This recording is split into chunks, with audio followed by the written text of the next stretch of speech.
skyrocketed. So a $600 pension 10, 15 years ago won't buy much of anything here today. And why the millennial generation is starting to give up because they can't afford to get a good job or own a house. 8 million Venezuelans voting for this assembly, saying it's actually less than 3. It is. And people are going to start rioting in the streets. Was reported to have asked Putin for military support that would help him stay in power. We will make America safe again. And yes, together, we will make America great again. And they ignore him. And 8 more years goes by till Bernie himself finally admits to his sons, hey, I've been running a Ponzi scheme. Does its dominance mean it can use the alliance for its own ends? Since 1981, bond yields, also known as coupon rates, have just gone down and down and down. The Federal Reserve note will be your biggest financial liability.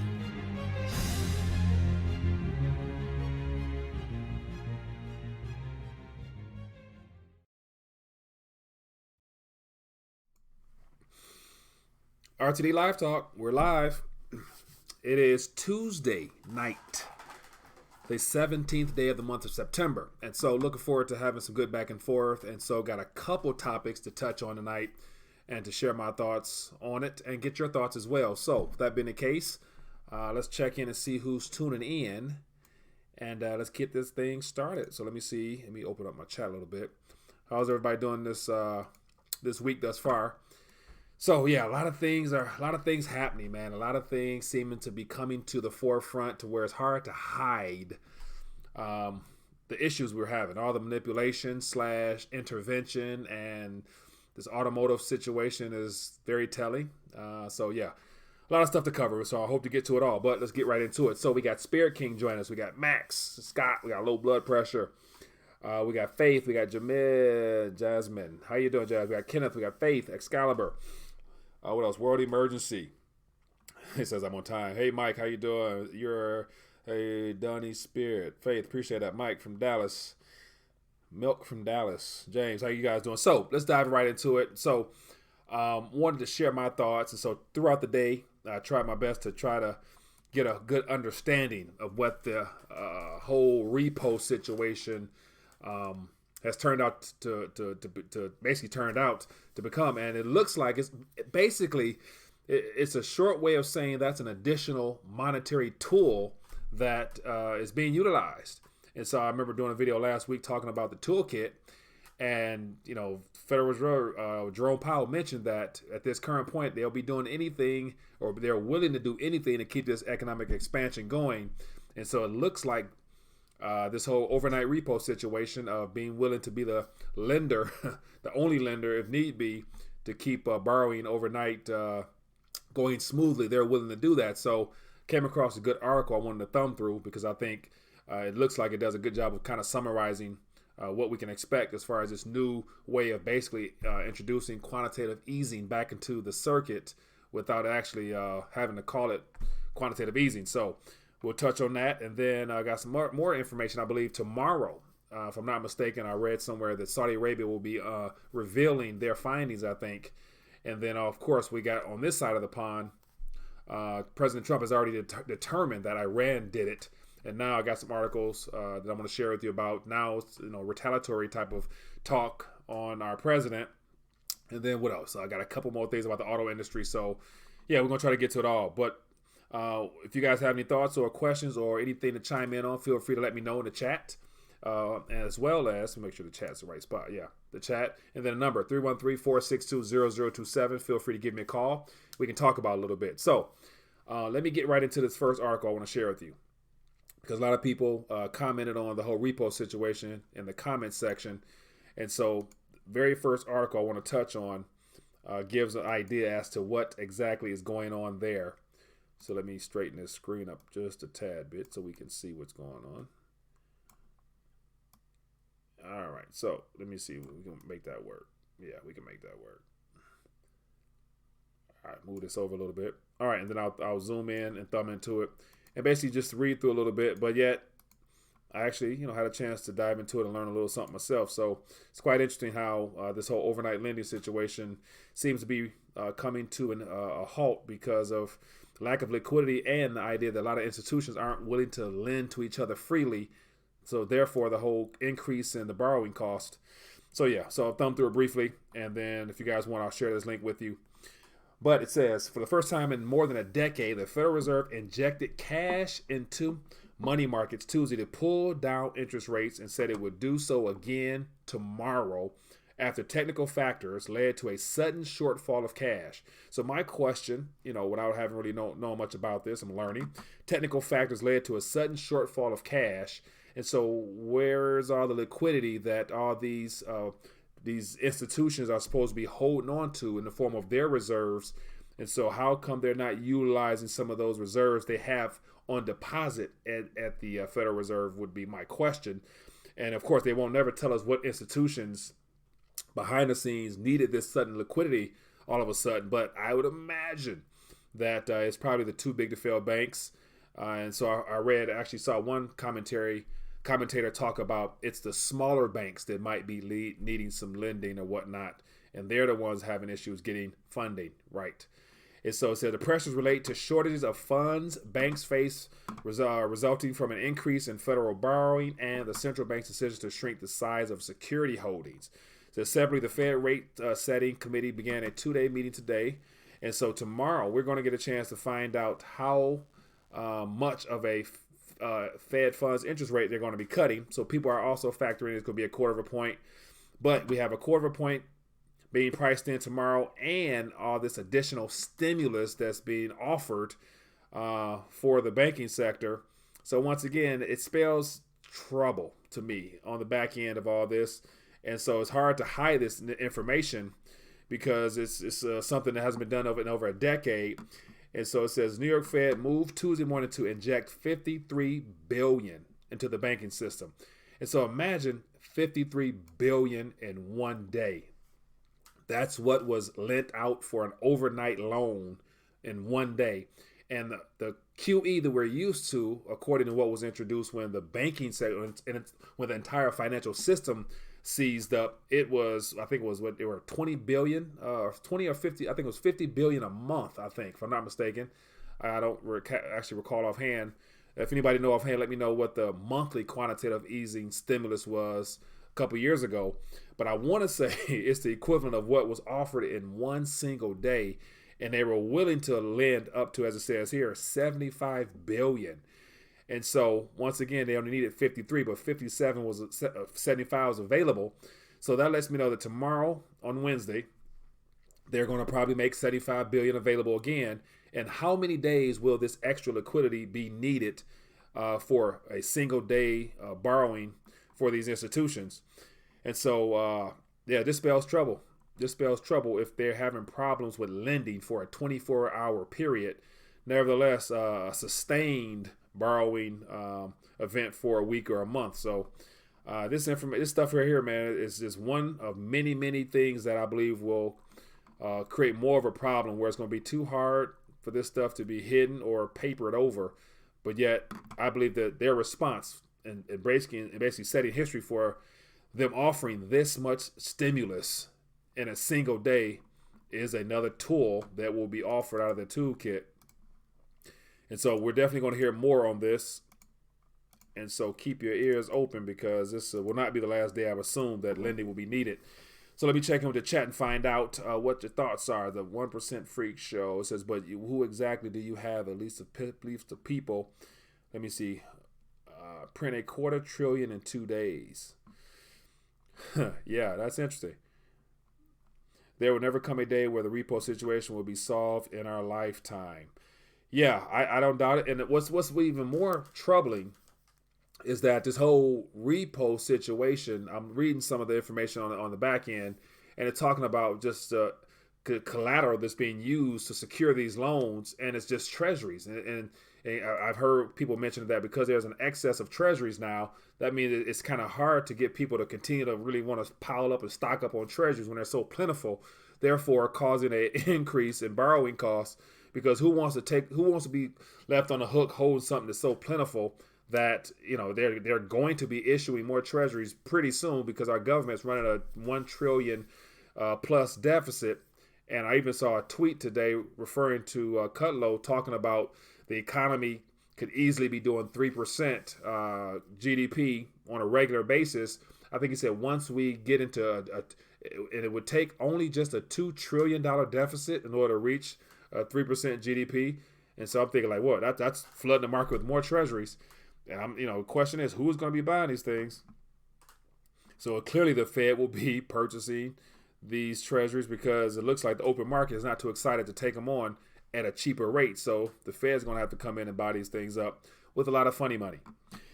So Jasmine says, we're getting closer to an economic collapse. So many companies have filed bankruptcy and closed. Yeah, that's just companies in general, but yet the retail sector is what I've been following the most. And a lot of people have been sharing different articles with me, basically highlighting how problematic the retail sector is for a variety of reasons. So it's no pretty ending to how all this comes down.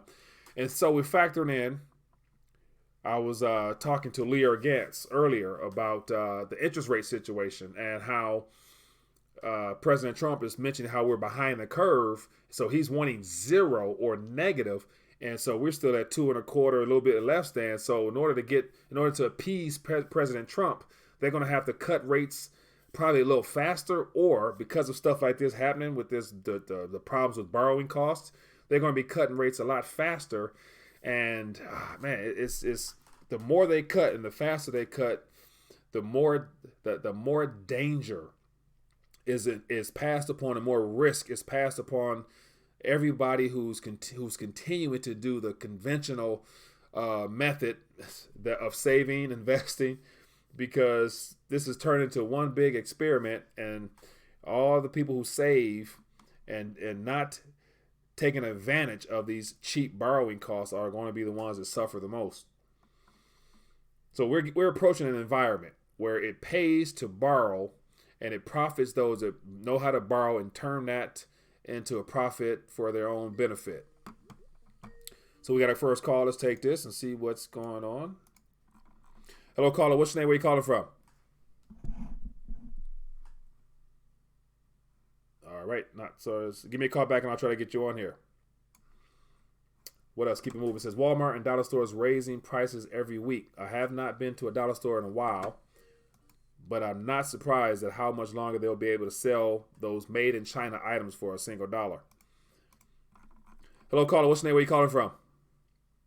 Mike, Tim, Colorado. I'm from the government, and I'm here to help you. How you doing, my friend? How can you help us tonight, my friend? Okay, so we got it figured out, buddy. Uh-huh. Okay, so what we're going to do, the Federal Reserve is going to release a Fed coin. Okay. Right? And we need you to, we're going to just take all your cash away, switch that out real quick. It'll be all good, dude. We're all good. A Fed coin. Okay, yeah, I can't hold a Fed coin. And the question is, stable. Huh? Stable. It's stable. Stable compared to what? Vacuum. Yeah, vacuum. Yeah, I don't think it's going to work, but it will definitely be. They're going to roll something out. The Federal Reserve, their back is against the wall right now. So in order to come out swinging, they're going to come out with all types of experimental type of things as a part of their toolkit. Remind you, this repo situation of them being able to offer, was it 53 up to 75 billion in a single day? That's just one of many tools that we probably haven't seen yet that they're going to roll out. So I would imagine a crypto coin is in their bag, in their toolkit somewhere. You know it is, Mike. Yeah. Problem is, it's going to be a little too late because it's going to be hard to get that thing rolled out into people's hands. And more than likely, as you guys saw from my last video with Charles Hugh Smith, people won't trust central banks. As all this unravels, more and more people are losing trust. And so it's going to be hard to gain their trust back with a digital coin, that's for sure. Well, I agree, Mike. But remember, you got to keep in mind, we're awake. Yeah, yeah. So those that are aware, wait is the answer. Up, Mike. Say that again? Sorry. I can't wake anybody up. So everybody I live around will buy it. They won't have to buy it if we get to a central bank issued coin. It's going to be offered or it's going to be replaced. And so just like in China, where they're looking to replace the paper renminbi itself and keep the digital. All the digital stuff remains the same because more of the Chinese yuan is in digital form than paper form. They're basically going to start removing the paper out of circulation and forcing people to interact with that digital yuan and solely use that instead of paper. So they're going to do it slowly. They're going to try to do it slowly, but I don't think they'll have enough time to roll that thing out. Just boil the frog, right? Boil the frog. Yeah, it's a slow death. My problem is I can't even convince my own family to protect themselves. Yeah, unfortunately, we're getting to the point where things are speeding up right now to where it's going to be hard to convince people, but yet they're going to begin feeling it and seeing it. And so it's just a matter of time before stories like this with this repo situation and there have been issues in credit and lending within a 24-hour period before people, they're gonna feel the pinch, unfortunately. So it's only so much you can do, my friend. Yeah, and we're thinking economic, Mike, and yeah. I know that you have religious background too. So I'm going to go deeper than just economic, okay, or political. Yeah. Obviously, the whole system is whacked, right? We're ready to go to nuclear war, basically. Yeah, so, that's going to be my next topic. Yeah, man. Okay, well, I'm game to listen. I appreciate you, my friend. And I'm not even a religious person, okay? Mm-hmm. I'm kind of an agnostic. Okay. But I'm getting deeper, okay? So All I right, think it's my friend. good and bad now. All right, well, hey, stay in there, buddy. Stay in there. All right. I appreciate you, Tim. Okay, great. Yep. Yeah, man. Good call. I appreciate that, Tim. Yeah, it's going to be hard to wake people up, but eventually they will come to the truth in a very uncomfortable way. So let me check in with the chat. What's going on over here? It says, any questions? As always, if you guys have any thoughts or comments you want to share, highlight at Rethinking a Dollar so it'll stand out and I can actually, so someone said turn up the volume. So let me try to turn this up on my end so we can be a little louder. So apologize for that. What else we got here? It says, let me so I see some about rainbows and unicorns. Okay. It says, that's so crazy my family won't listen either. It says, Americans buy guns and guns. If any time a city can't be resupplied in time, they'll all kill each other. Americans, yeah, I mean, yeah, it's going to be hard. I came across something today talking about the push to remove guns out the public hands, and so it's gonna be one of the things. It's gonna be hard to get all the guns because there's more guns out here in criminals' hands than there are actually in the hands of registered, registered citizens. So yeah, there's a lot of illegal guns out here, a lot more than registered. So it's gonna be hard to confiscate guns. It says after a 0% interest rate cut, country will race to devalue their paper. I believe cryptos will replace their paper. BTC is China's crypto. 80% of BTC is mined in China. Worldwide emergency. And so clearly I've been seeing more and more crypto news sources talking about the importance of BTC in this current time frame. And so definitely that technology was really introduced for this time. And so I definitely believe it will appreciate in nominal price. But yet I also saw something today about President Trump eventually addressing the whole cryptocurrency and blockchain movement right now, because it will threaten the dollar even more so, especially if we get to zero rates and they start taxing cash and come out with this next official round of QE to devalue cash even more so. So people will run to cryptos. And it's according to I saw an article about last year, President Trump signed an executive order. I think it was Senate Bill 1052, if I'm not mistaken. That was a executive order that basically stated that no American citizen is allowed to participate in the Venezuelan petro coin.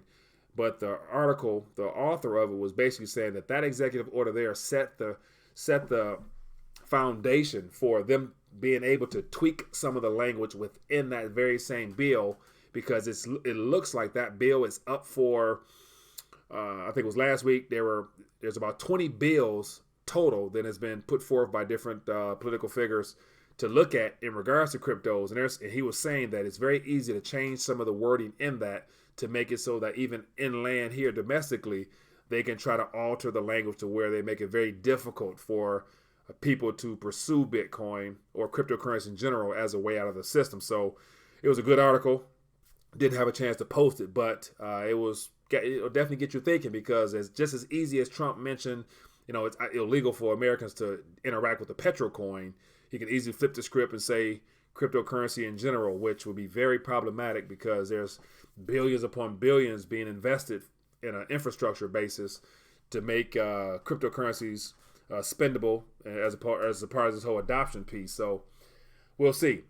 So he says worldwide, it says XRP is the USA's crypto. Yeah, I don't know. I mean, I'm Ripple, the banker's coin, so definitely it could be utilized. But once again, not everyone wants Ripple or XRP. So more people are excited about Ripple from a consumer standpoint because of it being a banker coin, and they're hoping that it appreciates so that they can cash in on it. So as far as whether XRP is what's the supply, what's the total supply of XRP, and on top of that, I think there will be some issues with XRP at the end of the day because there's more of those coins, I believe, in the hands of the board or whoever is in charge of that. So there's not enough XRP out in the public's hands to make it viable. So we'll see. And so Jasmine says, due to this 2020 election, the government is going to move forward to try and collapse the economy early to get Trump out of the White House, or wait until the election time to do it. Jasmine, very good point. And I think a lot of this, these trimmers here, whether it be with the oil situation, which I'm going to touch on right now, and how all of a sudden I think it was on Saturday, attacks happened, and once again, it smells like a false flag to me 100%. But we'll see. And so on Sunday, Trump said, we're going to wait till Saudi Arabia does their 48-hour investigation to determine who did it. And of course, some Yemenis rebels already claimed responsibility for it, but I guess that's not good enough. And so here we have an article where President Trump has already basically told the public what's happening next. And so here's an article from NBCnews.com as of today. And it says, Trump admin weighing retaliatory action against Iran after Saudi oil attack. So once again, I think I read that tomorrow Saudi is supposed to come out with their official findings if they haven't already.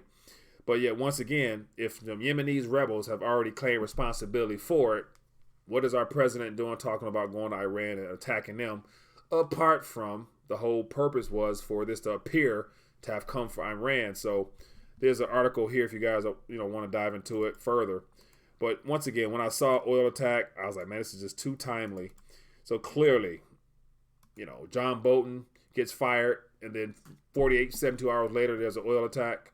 Yeah. So I would, I don't want to go too far off the cuff there, but I would want to say that even though Bolton is not at the position of the White House, he still has a say-so in some affairs outside our country. So it says, if U.S. attacks Iran, there is going to be a major war. No doubt. I do believe it 100%. And so the problem would be, I want to say, and this is information I gather, I'm not able to share it all, but I heard that Saudi Arabia, Iran and China signed a several $100 billion energy deal not long ago. I want to say the person said 10 days ago, and I didn't validate that, but that's very timely how China and Iran sign a very lucrative energy deal, and then a couple days later there's a Saudi attack and the blame is automatically put on Iran. So once again, coincidence or planned event, I'll let you guys figure that one out. But what else is going on here? So let me get back in the chat. And so I did a couple videos, couple quick takes over the last couple of days, of which all great things happening that I wanted to talk about. So we'll definitely get to that. And as always, if you guys don't help me stay on track, I'll be bouncing around everywhere.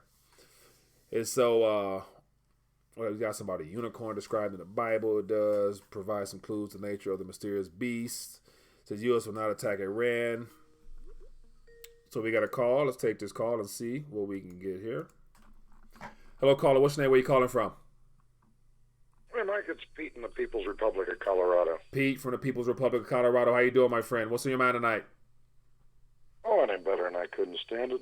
Let's talk more about Iran. All right, feel free. Share your thoughts on Iran. What's going on over there? Will we be going to war anytime soon, or will this thing blow over? What do you think? Well, one, like as we talked about before, they're not allowed to sell their oil outside of the dollar, so they're going to get some freedom and democracy sooner or later. But it's just like Guaido in Venezuela standing on the bridge, and nothing's happening, and no one cares yet. So don't think it's enough. Yeah, and speaking about Juan Guaido, I haven't seen nothing about him in the news, or even the mainstream news. They're not even interviewing him anymore. So, and I did see something that the opposition and Venezuelan government are starting to have talks together now. So it looks like they're trying to work out their own issues without Mr. Juan Guaido. So they probably gave that guy a boot. What do you think? I think. Here we go.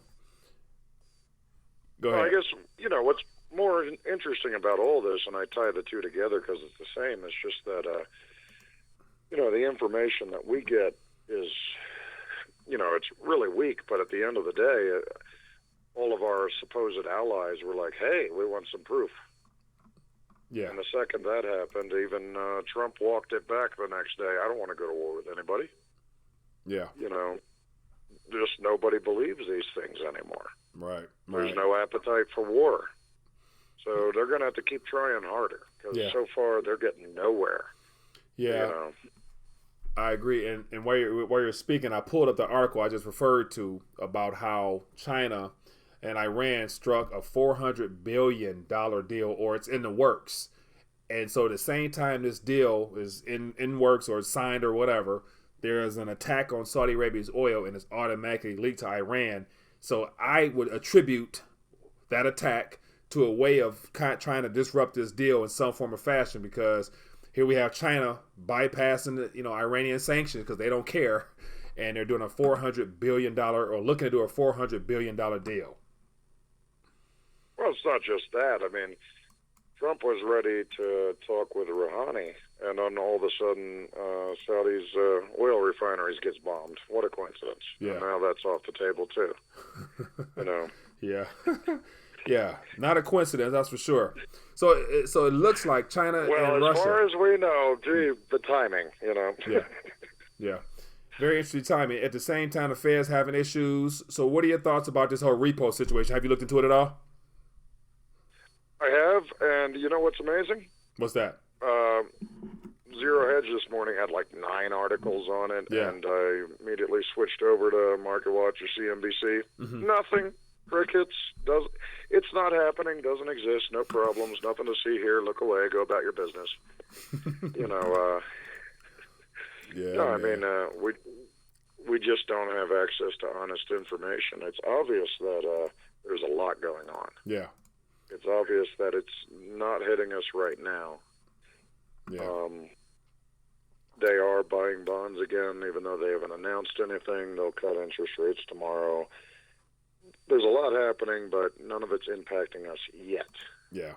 Or it's not impacting us yet, and everything that's being done is a Band-Aid to try to cover things up. I would imagine with this whole up to $75 billion in a 24-hour period of possible stimulus that they would be willing to inject into the banking sector, they're probably trying to patch up so many holes and to extend this thing, like Jerome Powell mentioned about this expansion, keeping this thing going, because once this expansion stops, game over with.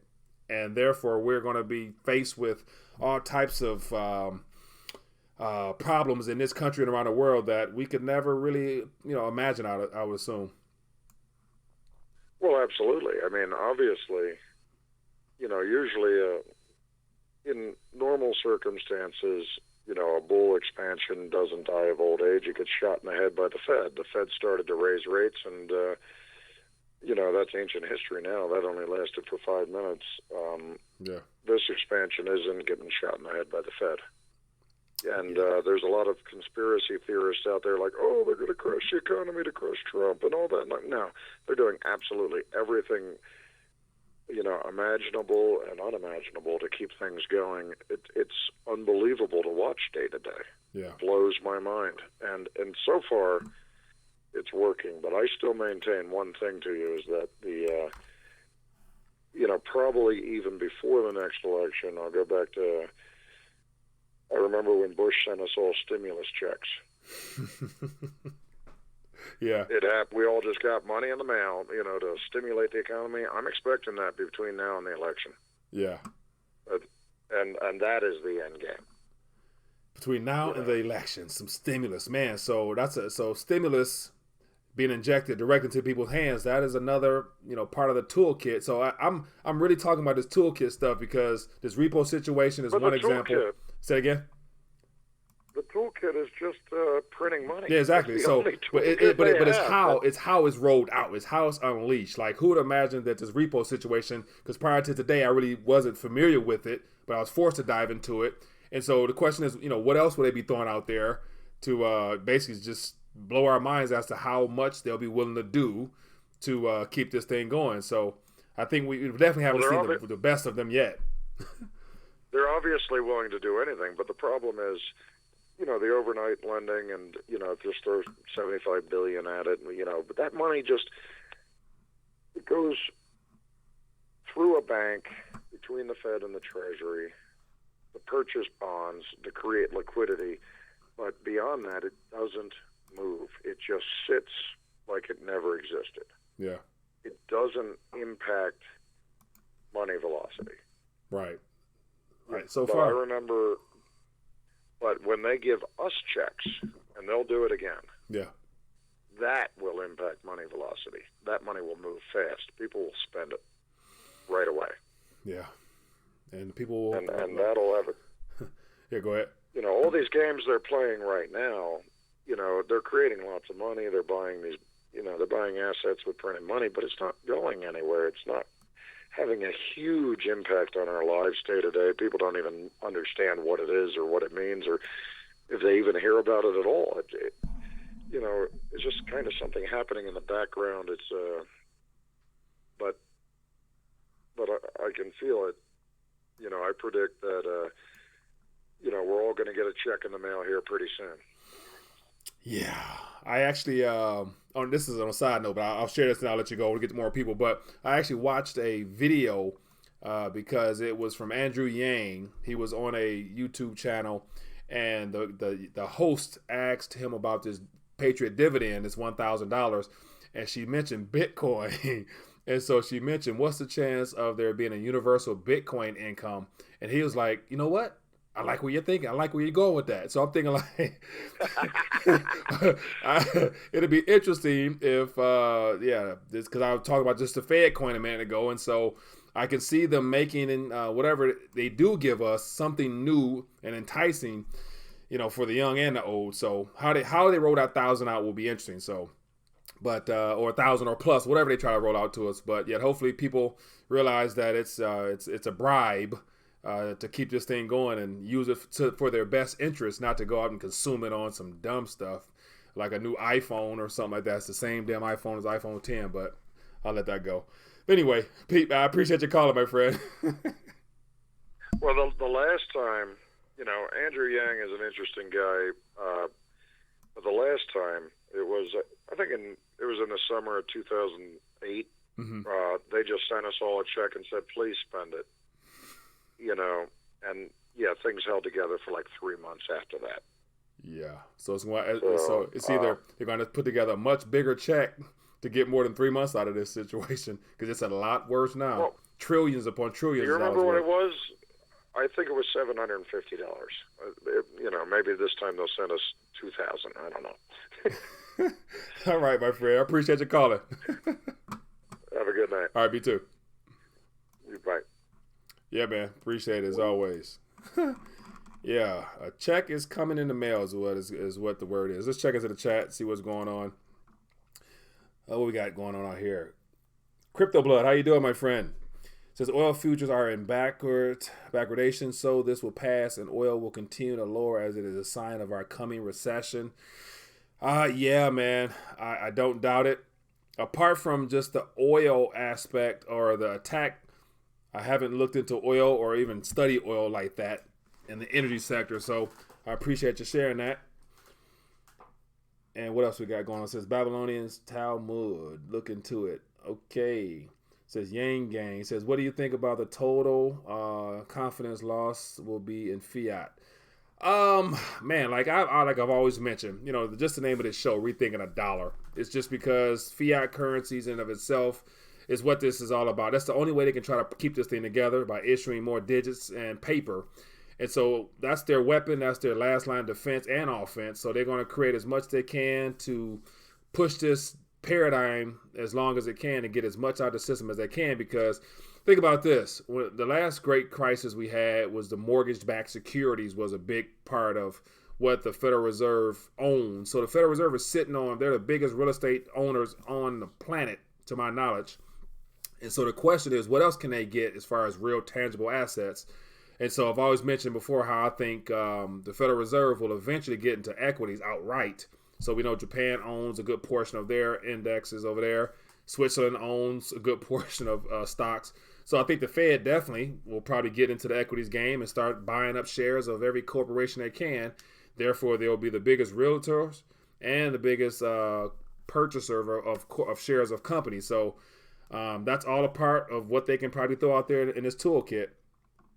But once again, it's going to be problematic because all they're doing is printing.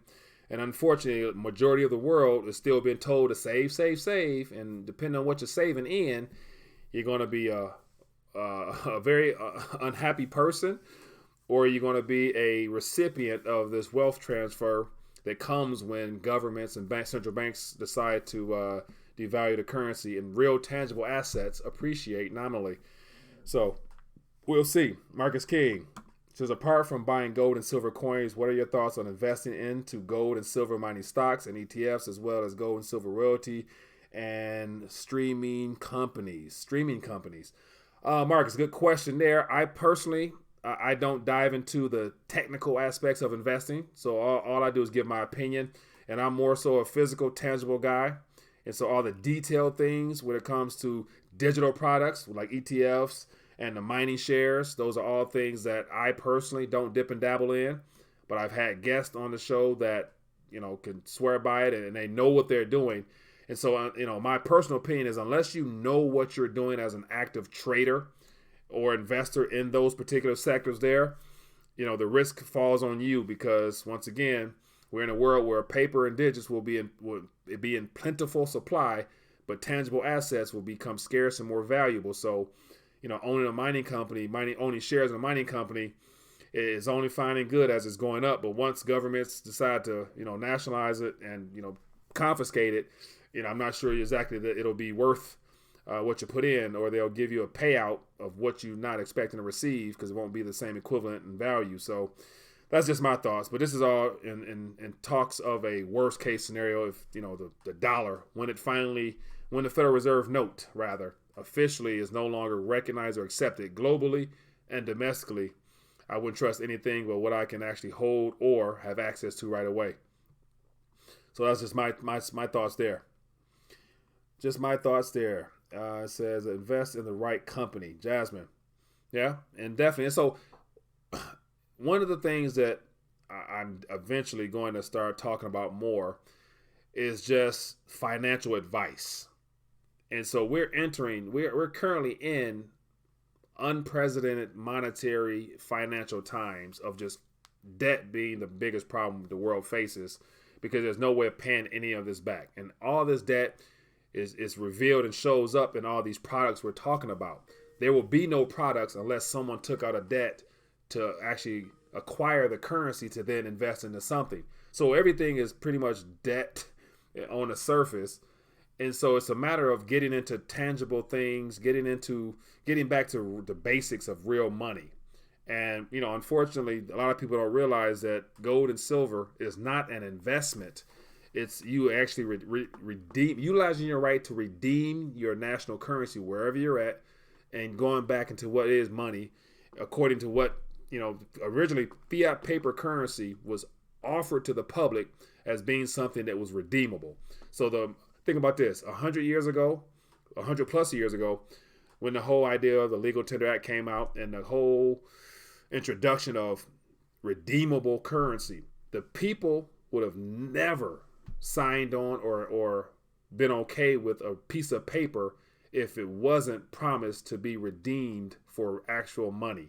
So if those bills never said, this note is redeemable for X amount of gold or silver on it, if people never had that certificate of promise, they would have never bought into getting a piece of paper in exchange for their real metals.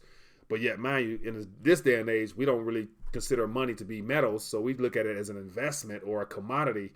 And so having that approach towards gold or silver or even platinum, palladium, even though I'm hearing more people talk about it negatively, anywhere I go, it's going to be of more value than these digits and papers. It's about to become very plentiful. Like you see these paper notes floating over my head, these things is coming.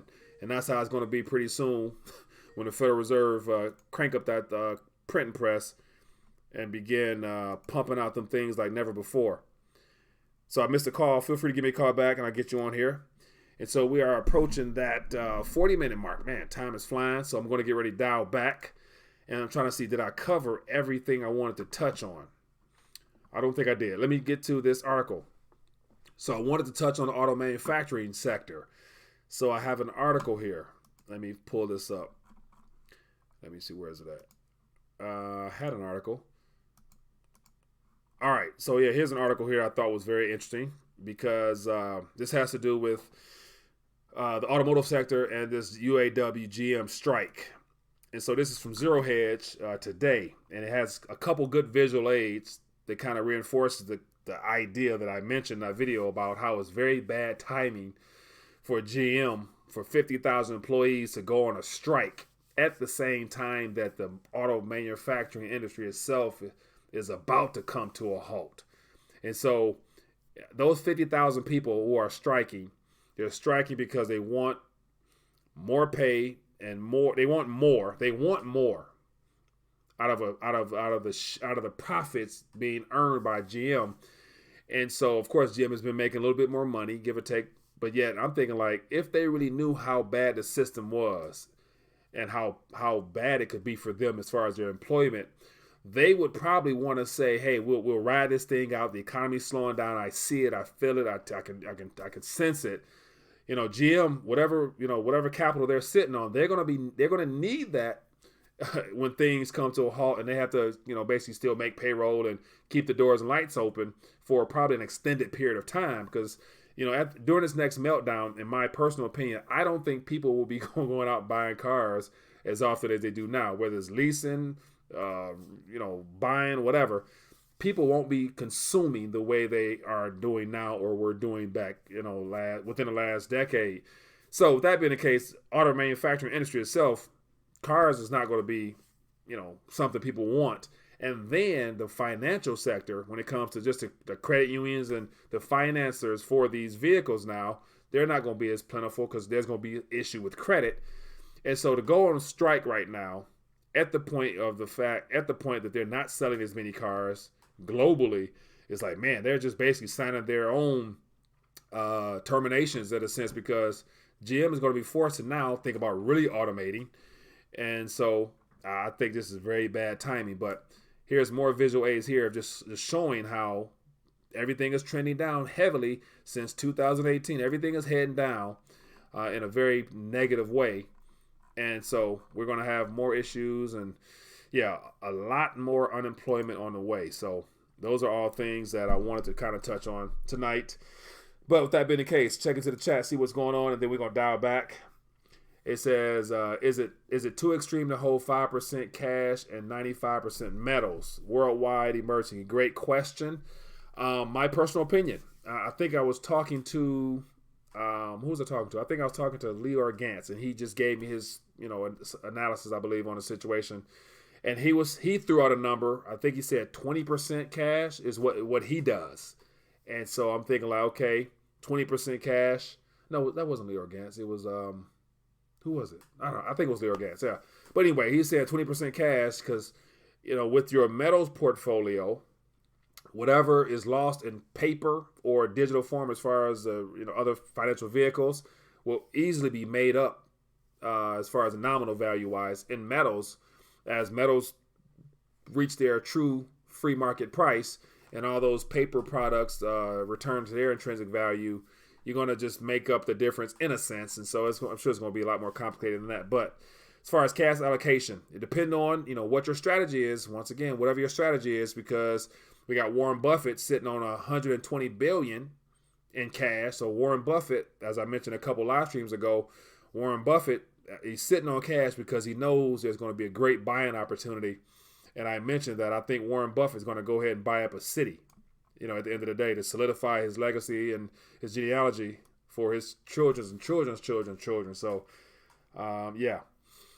John, go get a $50,000 loan, buy gold and silver, low blood pressure. Remember, and so we're approaching territories where borrowers can be winners. And I never thought I would say that. Borrowers can be winners if you know how to borrow and put it to work. And so actually I learned a new concept today about non-recourse loans. And so it's something I'm checking into. And so, it's one of the things where prior to, talking to someone who's heavily, into these financial markets, I would have never known about that one. So just more things for me to learn about. Gilbert, Todd, I appreciate the love offering for the channel, my friend. Thank you. And so what else we got? It says, it's pretty meaningless to say that that percentage of cash, that number will change with the amounts. If you are a billionaire, you need 0.1% cash. Good point, Spirit. It says Boeing and Ford are two of the bigger U.S. manufacturers in terms of international trade, both stalled out right now. Jay, yeah, that's not good news. Yeah, Ford, yeah, we know about Ford's bond issues, and they're going to have some capital issues pretty soon. So, yeah, the big three, well, like I said, wherever the big three goes for this country, the rest of the economy and the rest of the world might end up going, because, once again, our transportation is a major part of our economy. And if people aren't buying and spending in their wheels and having nicest cars and up-to-date cars, yeah, kiss everything else goodbye. Global austerity is coming. Yeah, austerity, yeah. And political figures here in America, North America, they call it reform. So political reforms, global reforms is coming for sure. It says, I have a prepper payday allocation plan. You better have more than just paper and gold. Borrow money but gold and don't pay that debt back. Faith, man, I would never say that. But we kind of thinking on similar pathways. Says Kawasaki says savers are losers, cash is trash. Yeah, I saw some video like that. Says would be better to say enough cash to live, pay rent, etc. for X amount of months. Spirit, good point. Good point. Because think about this. Along with that is that if we do hit inflation the way that I believe it's coming on a consumer level, that means all our goods and services, food prices go up, gas prices go up, energy costs go up. I hope cell phone bills don't go up because, think about the things that are a little bit extra in your life that you might have to cut. And so those are probably going to be the first cuts that people will make if people haven't made them already. So, yeah, it's going to be a lot of adjusting and getting back to the basics of just having probably the bare minimum or just having just enough to survive and, try to thrive in the environment that's coming. But, all right, with that being the case, about to dial back. I appreciate everybody calling in and sharing your thoughts. I appreciate everybody tuning into the chat. And as always, if you enjoyed the back and forth and enjoyed just the chat, as well as the people who've called in to share their thoughts, don't be afraid to donate a thumbs up to the channel. Just hit that button right beneath. Thumbs up will help out, show your support. And we will be back tomorrow, Lord willing, same time, same place, and go from there. But other than that, everybody be blessed, be safe, and I will see you guys on the other side. Peace.